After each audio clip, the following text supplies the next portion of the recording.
Hello दोस्तों, कैसे हो आप सब। आज मैं आपके सामने लेकर आई हूँ किचन की कुछ ऐसे ट्रिक्स जो कि बहुत छोटे हैं पर बहुत ही यूज़फुल हैं। अक्सर किचन में छोटे मोटे ऐसे काम हैं जो कि हमें बहुत प्रॉब्लम हो जाती है। तो सबसे पहला ट्रिक है दाल जब भी हम बनाते हैं तो क्या करते हैं कि तुरंत कुकर में दाल, हल्दी, नमक सब डालकर ढक्कन लगा देते हैं, पर ऐसा ना करें। आप कुकर में दाल डालकर उसका ढक्कन को थोड़ी देर के लिए ढक दें और उसमें जो भी झाग होता है वो निकाल दें आप, क्योंकि ये झाग है ये हमारे शरीर के लिए बहुत ही नुकसानदायक है, क्योंकि यूरिक एसिड होने की संभावना हो जाती है इससे। इसीलिए पहले आप सारा झाग निकाल लें, उसके बाद ही आप इसमें नमक और फिर हल्दी और फिर थोड़ा सा सरसों का ऑयल डालें। इससे क्या होता है कि दाल भी जल्दी हमारी बन जाती है और कुकर भी जो सीटी जब आता है तो गंदा हो जाता है कुकर ना, फिर वो गंदा नहीं होगा। देखिए ये सीटी आया पर कुकर मेरा एकदम साफ़ है, तो इससे क्या होता है हमारा काम इजी हो जाता है, कुकर धोने में टाइम नहीं लगता है। चलिए अब दूसरे ट्रिक की तरफ चलते हैं। अक्सर फ्रिज में सब्ज़ी रखते ऐसे मुरझा जाते हैं सब्ज़ी, तो क्या करें, इसको काटने में प्रॉब्लम होती है, तो इसमें ठंडा पानी 1 गिलास आप डाल दें और थोड़ी देर के लिए छोड़ दें। तो देखिए थोड़ी देर बाद कैसे परवल एकदम फ्रेश होकर निकला है। इस तरह से आप ये ट्रिक अपनाकर आप सब्ज़ी को एकदम फ्रेश कर लें, फिर काटने में आराम होगा। तो चलिए अब तीसरी ट्रिक की तरफ। हम जब भी चावल बनाएं तो चावल को ठंडे पानी से ना धोकर गुनगुने पानी से धोएं, क्योंकि चावल के लिए आप पानी जब भी गैस पे चढ़ाते हो तो उसी गुनगुने पानी से आप चावल भी धो लें। इससे क्या होगा, चावल में जो भी तरह का पॉलिश, जो भी तरह का केमिकल रहता है वो बहुत ही आराम से निकल जाएगा, और ये हमारे शरीर के लिए बिल्कुल अच्छा नहीं है। इसको आप गर्म पानी से धोकर ही चावल बनाएं। 2-3 बार हम गर्म पानी से ही चावल को धोएं। चलिए अब तीसरी ट्रिक की तरफ।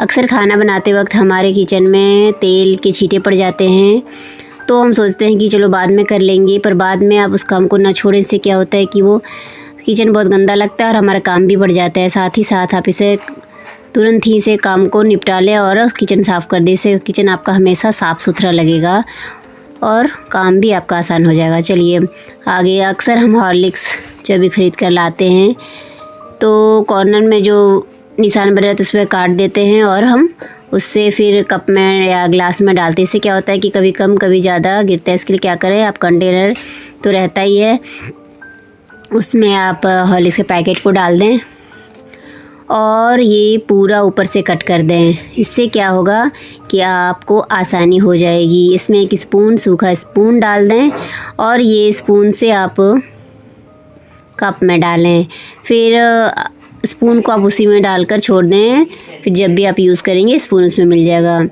तो चलिए नेक्स्ट। इस तरह का कंटेनर अक्सर हमारे घर में बहुत सारे इकट्ठे हो जाते हैं। अब आपको लगता है क्या करें, चलो फेंक दें, पर आज की बात से इन्हें फेंकेंगे आप नहीं। अक्सर हमारे घर में जब हम राशन लाते हैं तो सत्तू है, बेसन है, दाल है, सो हम तो इस तरह कंटेनर में आप ऐसे पॉलीथीन के साथ ही रख दें, ताकि जब भी आपका ये ख़त्म हो जाएगा तो कंटेनर आपका गंदा नहीं होगा। बस हल्का सा आप धो लेंगे या नहीं भी धोएंगे तो आपका कंटेनर बिल्कुल साफ़ सुथरा रहेगा। तो चलिए नेक्स्ट। जब भी हमारे किचन का प्लेटफॉर्म देखिए कितना भी आप साफ़ कर लो फिर भी ऐसा दाग हो जाता है, वाइट, ख़ास करके अगर ब्लैक है तो फिर और। तो इस तरह क्या करें, लाइजॉल को 2-4 बूंदे आप गिरा लें, उसमें आप डिश वार जो होता है, जो भी यूज़ करती हैं आप, उसको ले लें और हल्के हल्के पानी डालते हुए आप इसे साफ़ कर लें और कॉर्नर भी साफ़ कर लें। इससे क्या होगा कि आपका एकदम चमकदार हो जाएगा आपका प्लेटफॉर्म और एकदम शाइन करेगा। देखिए आपको देख रहे होंगे कितना चेंज हो चुका है, एकदम शाइन कर रहा है मेरा किचन का प्लेटफॉर्म। उसके बाद आप इस तरह का छोटा वाइपर किचन में ज़रूर रखें। इससे क्या होता है, पानी बिल्कुल क्लीन हो जाता है। उसके बाद आप एक साफ़ कपड़े से इसे पोंछ दें, झटपट आपका काम इजी हो गया आपका काम, और किचन भी एकदम साफ़ सुथरा हो गया। तो चलिए अब नेक्स्ट आपको बताती हूँ हमें क्या करना है। अक्सर हम कॉयल जलाते हैं तो अगर ज़मीन पर रख देते हैं, इससे क्या होता है कि ज़मीन में डस्ट फैल जाता है। इससे हमारा घर बिल्कुल गंदा लगता है और हमारा काम भी बढ़ जाता है। तो फिर चलिए इसके लिए एक ट्रिक करते हैं।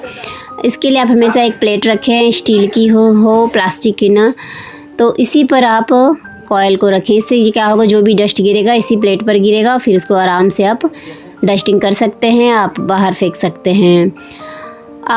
लोगों का ये अक्सर रहता है कि आलू बॉईल करने में फट जाता है, पानी चला जाता है, तो उसके लिए एक ट्रिक करते हैं। कटोरा लेते हैं, उसमें एक आप किचन टॉवल को रख दें और आलू उसमें डाल दें। उसके बाद कुकर के साइज़ का कटोरा लें, जितना आपका बड़ा कुकर हो, थोड़ा सा पानी कुकर में डाल दें और फिर आलू को इस तरह डाल दें।